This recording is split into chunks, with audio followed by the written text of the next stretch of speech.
ഉരുളെടുത്തതിന്റെ തീരാ നോവിലാണ് വയനാട് മുണ്ടക്കൈ ചൂരൽമല നിവാസികൾ. 298 ജീവനുകളാണ് പ്രകൃതിയുടെ താണ്ഡവത്തിൽ നഷ്ടമായത്. ഹൃദയഭൂമിയിൽ അതിജീവനത്തിന്റെ പാത തേടുകയാണ് ദുരന്തത്തിൽ ബാക്കിയായവർ.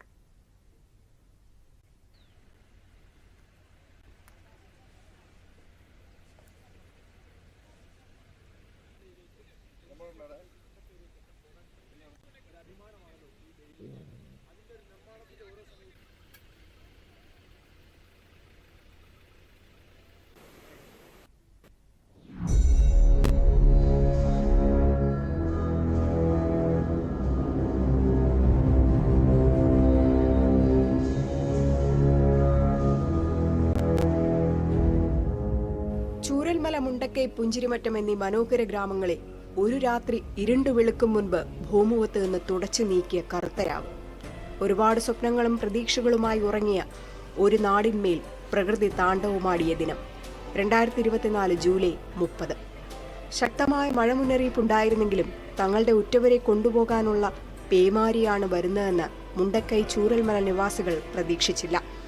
മണിക്കൂറുകളോളം പെയ്ത അതിതീവ്ര മഴയ്ക്ക് പിന്നാലെ മലമുകളിൽ നിന്ന് കുത്തിയൊലിച്ചെത്തിയ മണ്ണും പാറകളും മരക്കൊമ്പുകളും നിമിഷങ്ങൾ കൊണ്ട് ഗ്രാമങ്ങളെ വിഴുങ്ങി. മുണ്ടക്കൈ എന്ന ഗ്രാമം പൂർണ്ണമായും ചൂരൽമലയിലെ വലിയൊരു ഭാഗവും തകർന്നു. നൂറുകണക്കിന് കുടുംബങ്ങൾക്കാണ് ഒറ്റ രാത്രി കൊണ്ട് വീടും ബന്ധുക്കളും ജീവിത സമ്പാദ്യവുമടക്കം സർവ്വതും നഷ്ടമായത്. പിന്നീട് നേരം പുലരുമ്പോൾ ഇന്നലെ കണ്ടവരാരും ആ പ്രദേശത്ത് ഇല്ലാതായി. രക്ഷാപ്രവർത്തനത്തിനെത്തിയ നാട്ടുകാരും പോലീസും കണ്ടത് നെഞ്ചുലയ്ക്കുന്ന കാഴ്ചകളാണ്. ചിന്നിച്ചിതറിയ ശരീരഭാഗങ്ങൾ, മൃതദേഹം ആരുടേതാണെന്ന് പോലും തിരിച്ചറിയാൻ കഴിയാത്ത അവസ്ഥ. സർക്കാർ കണക്കുകൾ പ്രകാരം 298 പേരാണ് മരിച്ചത്. ചാലിയാർ പുഴയിലൂടെ ഒഴുകിപ്പോയ 223 ശരീരഭാഗങ്ങളാണ് നിലമ്പൂർ ഉൾപ്പെടെയുള്ള വിവിധ പ്രദേശങ്ങളിൽ നിന്ന് കണ്ടെത്തിയത്. ഇതിൽ DNA പരിശോധനയിലൂടെ 9 പേരെ മാത്രം തിരിച്ചറിയാനായി. തിരിച്ചറിയാനാകാത്ത അവശിഷ്ടങ്ങൾ ഒരു അടയാളം മാത്രം ബാക്കിയാക്കി മണ്ണിൽ സംസ്കരിക്കപ്പെട്ടു. 32 പേരെ ഇന്നും കണ്ടെത്താനായിട്ടില്ല എന്നതും ഏറെ ദുഃഖകരമാണ്. ദുരന്തത്തിനു പിന്നാലെ രക്ഷാപ്രവർത്തനത്തിനായി രാജ്യമൊന്നാകെ കൈകോർത്ത കാഴ്ചയാണ് കേരളം കണ്ടത്. ആയിരക്കണക്കിന് നാട്ടുകാരും സന്നദ്ധ പ്രവർത്തകരും ജീവന്റെ കണിക കണ്ടെത്താൻ രാവെന്നോ പകലെന്നോ ഇല്ലാതെ തിരച്ചിലാരംഭിച്ചു. മണ്ണിനടിയിൽ നിന്ന് ജീവനുള്ളവരെ കണ്ടെത്താനുള്ള ഓരോ നിമിഷവും മരണത്തോട് നടത്തിയ പോരാട്ടമായിരുന്നു. ദുരന്തഭൂമിയിൽ ഭക്ഷണവും വെള്ളവും മരുന്നുമായി സന്നദ്ധ കൂട്ടായ്മകളും എത്തി. കര നാവികസേന ഉൾപ്പെടെ രക്ഷാപ്രവർത്തനത്തിന്റെ ഭാഗമായി. മലവെള്ളപ്പാച്ചിലിൽ ചൂരൽമല പാലം പൂർണ്ണമായും തകർന്നതും രക്ഷാപ്രവർത്തനത്തിന് വലിയ തടസ്സമായി. എന്നാൽ ആ ആശങ്കകൾക്ക് പരിഹാരമായി ഇന്ത്യൻ കരസേന ചൂരൽമലയിൽ മണിക്കൂറുകൾക്കുള്ളിൽ ബെയിലി പാലം നിർമ്മിച്ചു. താൽക്കാലിക പാലം ദുരന്ത മേഖലയിലേക്കുള്ള പാതയായി മാറി. പിന്നീട് പ്രദേശത്തിന്റെ ദൈനംദിന ജീവിതം വീണ്ടെടുക്കുന്നതിലും ഈ പാലം നിർണായകമായി.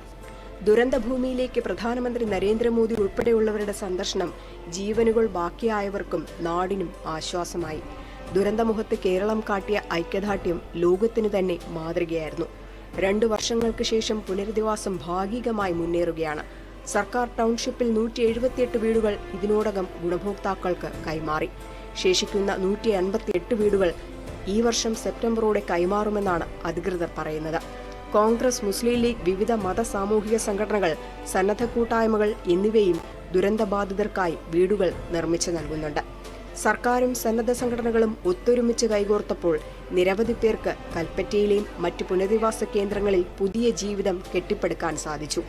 എങ്കിലും പല കുടുംബങ്ങളും ഇന്നും സ്ഥിരതാമസത്തിനായി കാത്തിരിക്കുകയാണ്. കണ്ണീരിന്റെ തീരാനോവിലും അതിജീവനത്തിന്റെ പാതയിലാണ് വയനാട്ടിലെ മുണ്ടക്കൈ ചൂരൽമല നിവാസികൾ. News desk, Doordarshan.